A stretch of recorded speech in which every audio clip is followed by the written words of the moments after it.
bienvenida, qué gusto tenerte acá.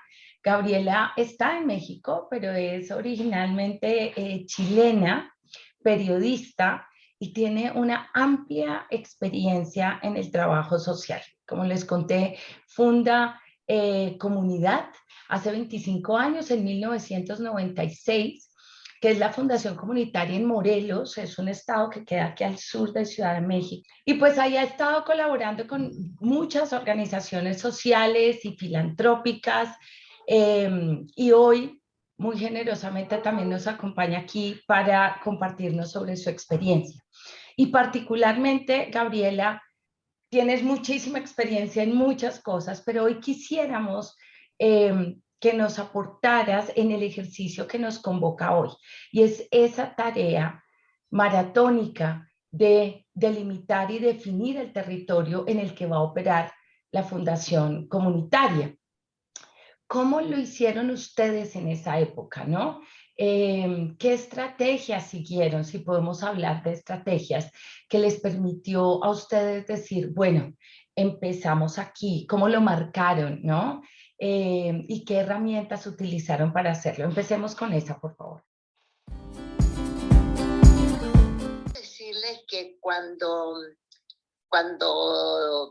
yo decido meterme en esto de las fundaciones comunitarias, yo ya llevaba varios años, probablemente de los años que estoy aquí, ya llevaba, si tengo 48 años aquí en Morelos, entonces ya llevaba 23 años aquí, y yo ya había hecho muchos trabajos, me ha tocado iniciar varias organizaciones, había trabajado en comunidades, entonces como que esto vino como a decir, bueno, con todo esto que hay, con la experiencia que hemos ganado, con las dificultades que hemos tenido, con el cambio de paradigma que ha habido en el país sobre el trabajo social y sobre los apoyos del gobierno, bueno, ¿qué hacemos? Entonces es una cuestión bien particular, en el sentido de que pensar en las fundaciones comunitarias llega como una información por todos lados de que existen las fundaciones comunitarias. Este apellido comunitaria, por supuesto que me dio a mí mucha... quería yo saber más, ¿no? Parecía que era algo diferente de las ONGs y eso, ¿no? Que yo ya tenía experiencia. Entonces era inédito aquí en Morelos y en México. Es el año en que, ese año 1996, en que por todo el país surge este término de las fundaciones comunitarias, y varios, promotores como yo, dicen, ¡ay, qué interesante! Y todos empezamos al mismo tiempo sin conocernos, sin saber que estábamos en esto. Es bien interesante. Pero pasa también que todos estábamos enfrentados. Tú me dices si voy muy rápido, si me salgo del tema, etcétera, por favor. Gracias. No, Gabriela, vas muy bien. Gracias. Estábamos enfrentados, digamos, a un cambio muy importante en el país, porque el gobierno mexicano declara que México es del primer mundo. Y pues no es tan cierto, hay muchos mundos, ¿no?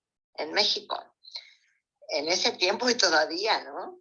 Entonces, ¿qué pasa? Las organizaciones que trabajábamos en las comunidades dependíamos absolutamente de la cooperación internacional.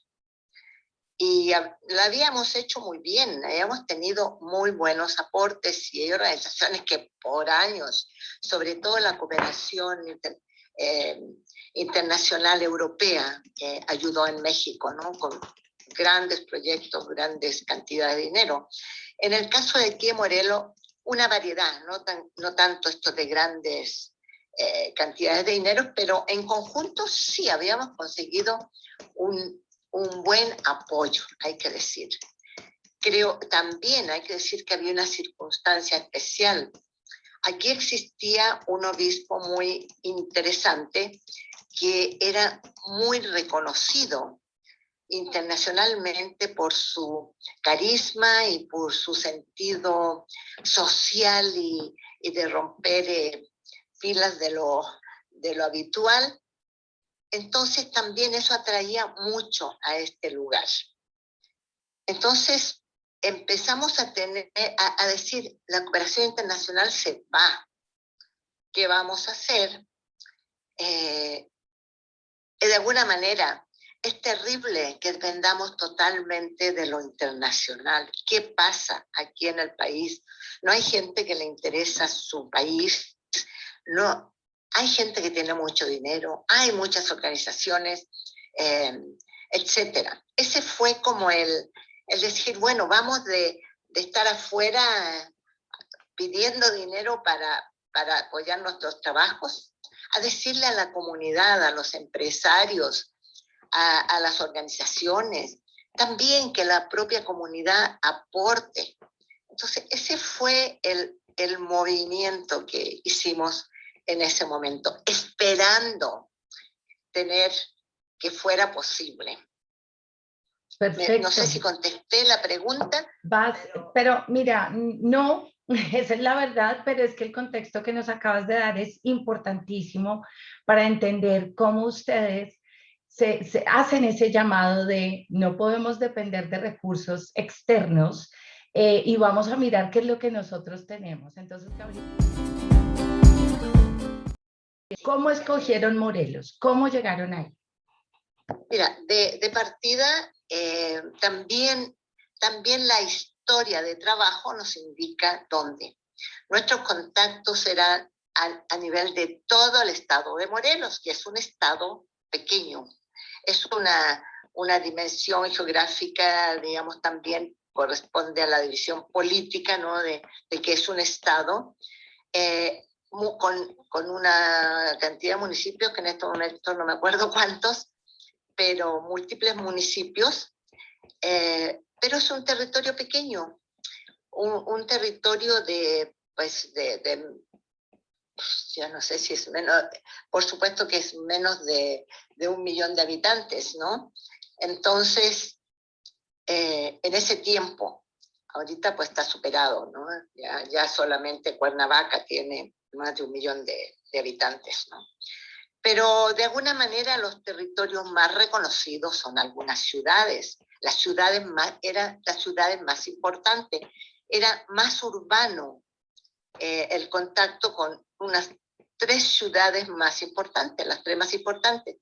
Y de ahí pues a los territorios cercanos a esas ciudades, llegan a un estado muy pequeño.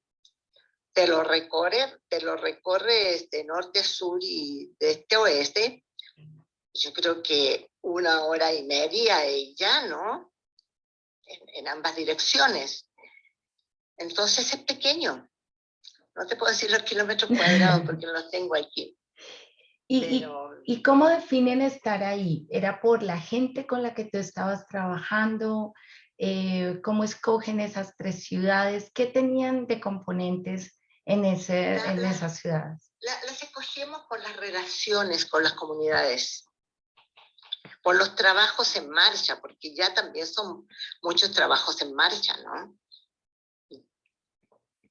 Perfecto. Entonces ya teníamos, por ejemplo, ya había una organización que era el Centro de Encuentros y Diálogos, que ya tenía una dimensión del Estado donde trabajamos por muchos años, ¿no? Ya llevábamos más de 15 años trabajando en esa organización. Entonces ya había mucho, ya habían centros comunitarios fruto de esa colaboración internacional en unas 6 localidades, ¿no? Entonces, el trabajo realizado definió, se puede decir, ¿no? Sí. Como que no era a partir de cero, entonces una realidad muy diferente. Digamos, se interpretó bien, era donde ustedes tenían su capital social, en donde habían tenido trabajo previo, en donde había liderazgos, en donde había gente colaborando. Habría que decir que ya trabajábamos con una red de organizaciones sociales que eran las comunidades eclesiales de base, que tenían una dimensión social muy importante, prácticamente. Y eso también te hace mirar al contexto político, social y político de México, ¿no?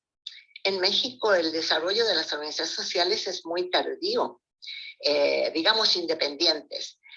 México era un estado corporativo.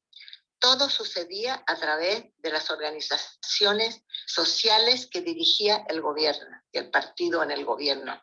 Entonces, nos toca romper con eso. Paralelamente, pues el desarrollo político de México empieza como también a romper con esta corporación, ¿no? Que era cerrada, los trabajadores organizados, los pobladores, los campesinos.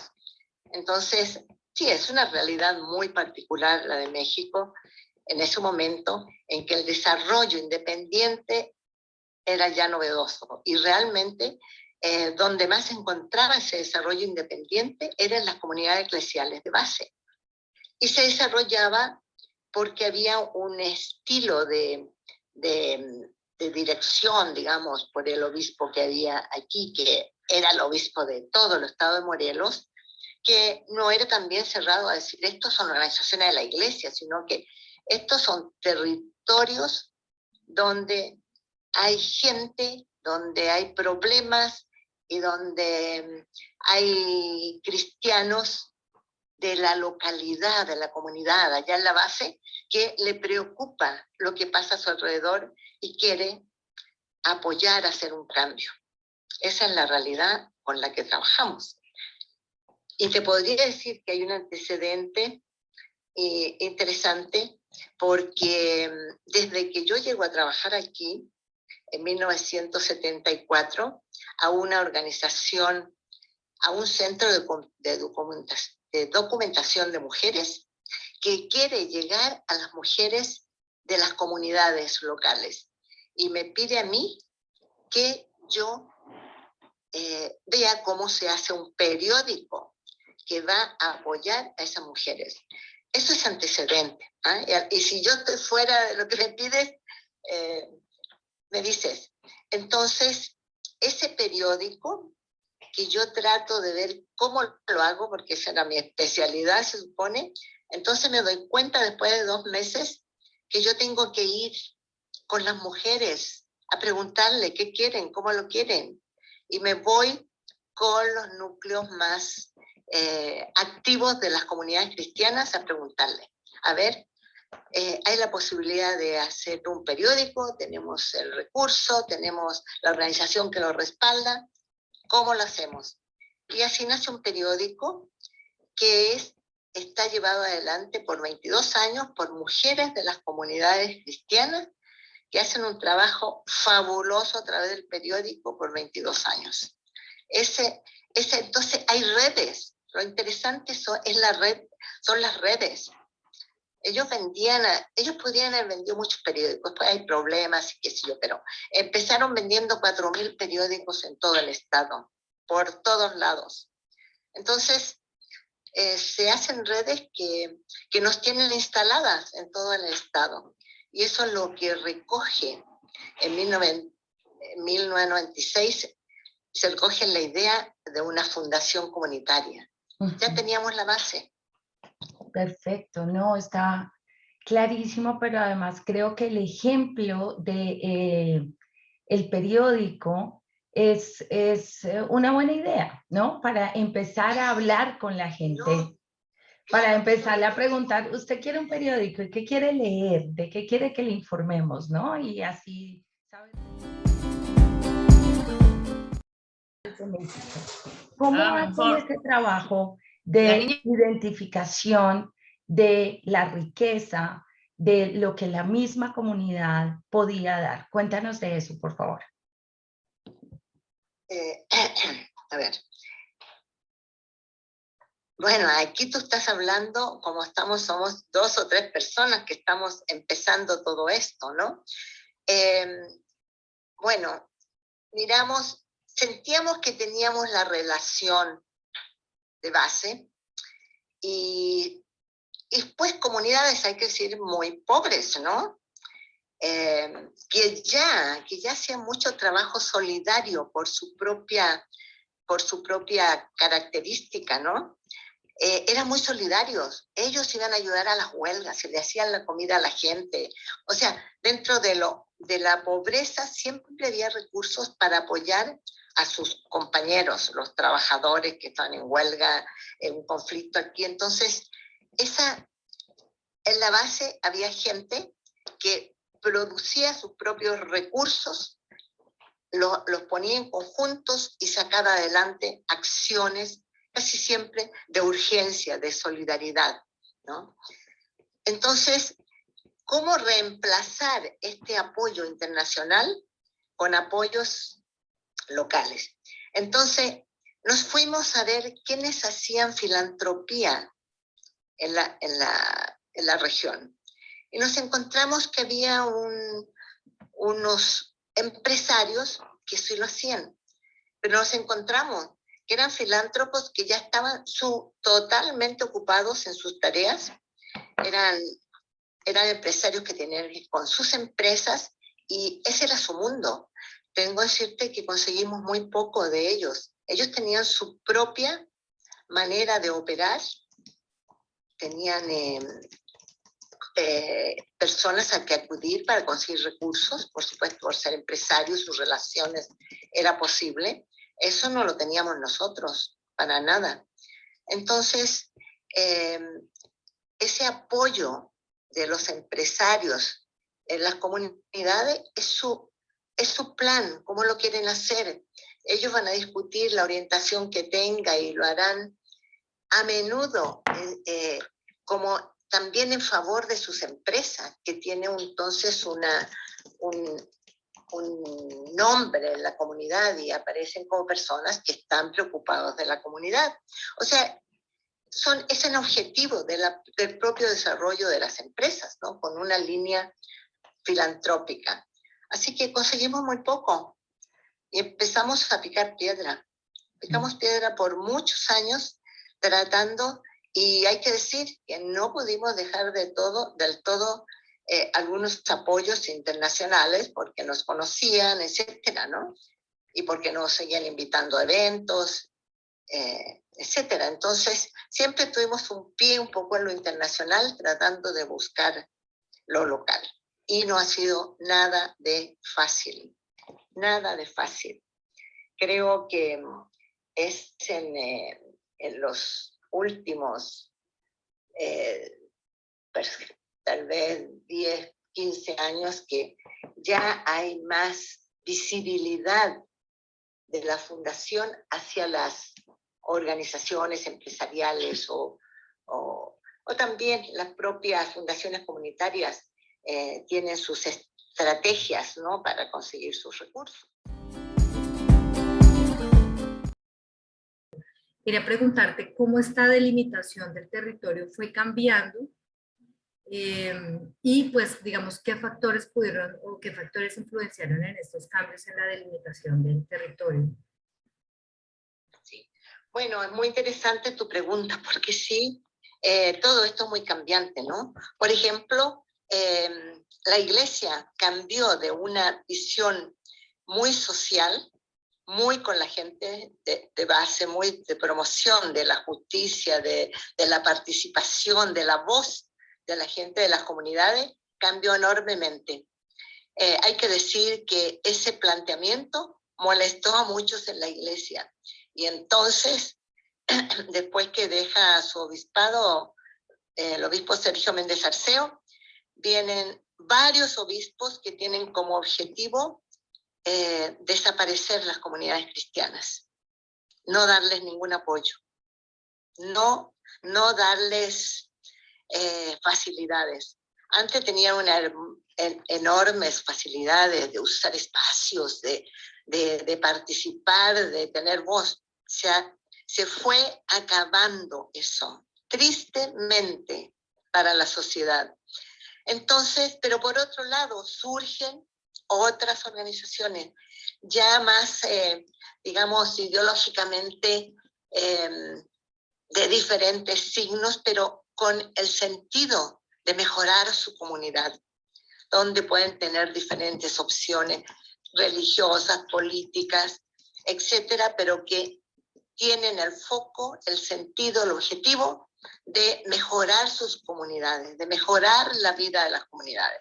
Y hay muchas, entonces se trabaja con muchos jóvenes. Los jóvenes son un sector muy importante por lo que traen de novedad, de cambio, etcétera, ¿no? También las mujeres, o sea, vienen los actores centrales, que son las mujeres. Las mujeres ya lo eran, lo siguen siendo, y irrumpen los jóvenes con sus ideas, con sus experiencias, con su sentido de participación, de desarrollar la cultura, el arte, etc. Entonces, así va cambiando los focos también del trabajo comunitario, y la extensión en el caso de Morelos es allí donde, como es todo el territorio, por supuesto que jamás podemos abarcar todo el territorio. Hay que decir que los mismos situaciones de desastre, como los sismos, ¿no?, también da la oportunidad de los nuevos focos de trabajos, ¿no?, en este caso de reconstrucción. ¿Qué reconstrucción? Como dicen los compañeros de Sosopotla, de las casas, de los caminos, de las calles y del tejido social. Entonces, creo que tenemos que estar muy atentos a los cambios. ¿Cuáles son los actores principales? ¿Qué situaciones que irrumpen en la realidad nos dan, nos señalan a dónde? Dentro de un territorio ya definido. Es muy ambicioso querer trabajar en todo un estado, ¿no? Siquiera a veces en un municipio. No hay fuerzas, no hay recursos, pero las propias comunidades nos señalan los caminos. ¿Dónde están los focos de actividad, los focos de interés, los focos de un objetivo claro y limpio, ¿no? Porque también se dan de todas otras clases. Bueno, mi pregunta es, ¿cómo las fundaciones territoriales lidian con la delimitación del territorio que plantean los demás actores en ese territorio, ¿no?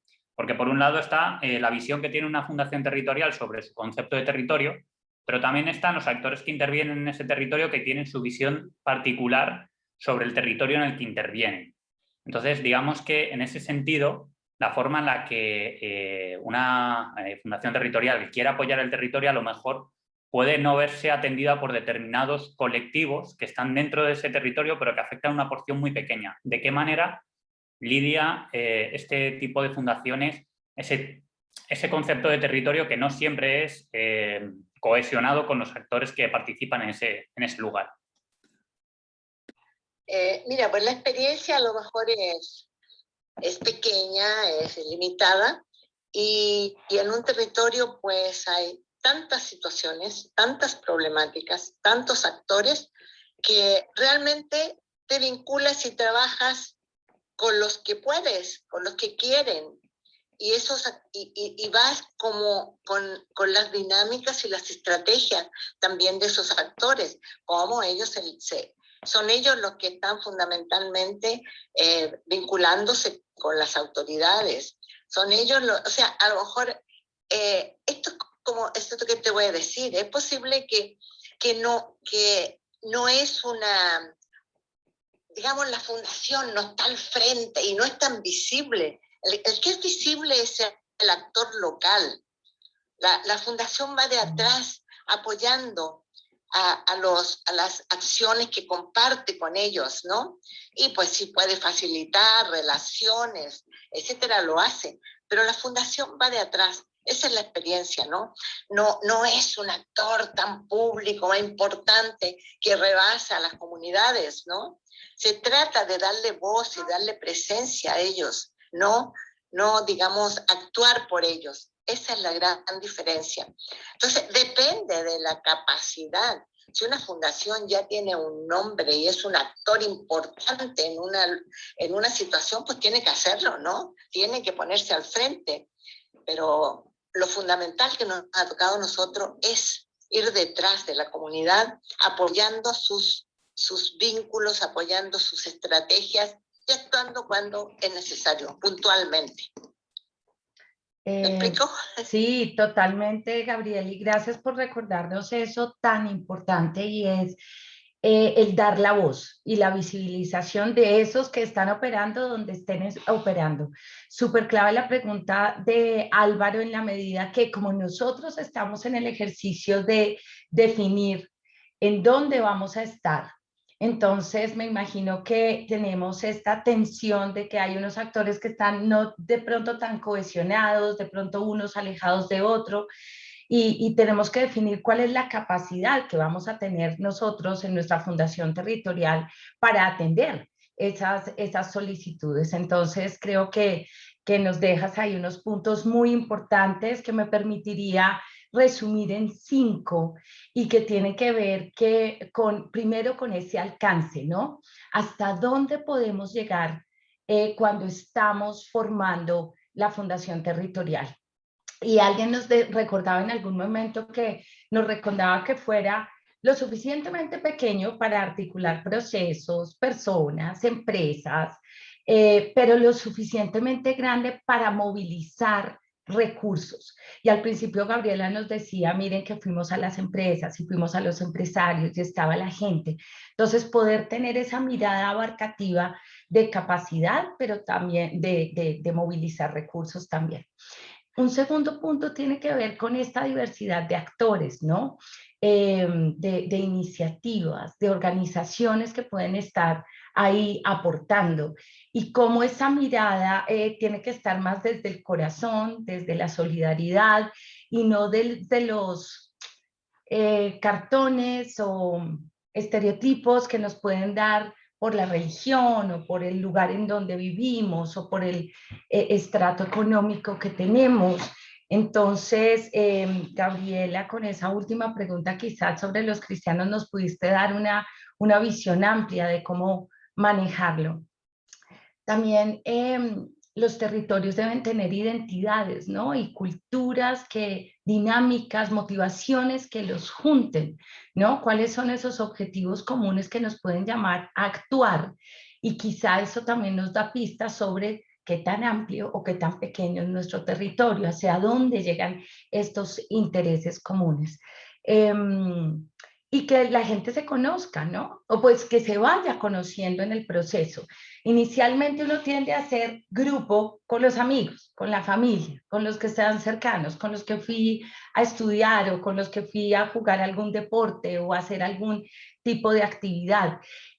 ¿Cómo llegamos también a esos con los que no he jugado siempre o con los que no fui al colegio, ¿no? Pero que también viven ahí?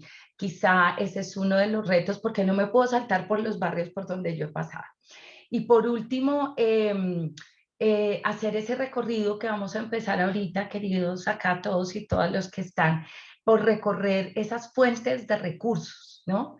Esos recursos humanos, físicos, el capital natural que tenemos en nuestros territorios, público y privado, organizaciones, comerciantes, estudiantes, jugadores de diferente tipo que debemos identificar, pues porque ahí está la riqueza y las oportunidades de lo que tenemos.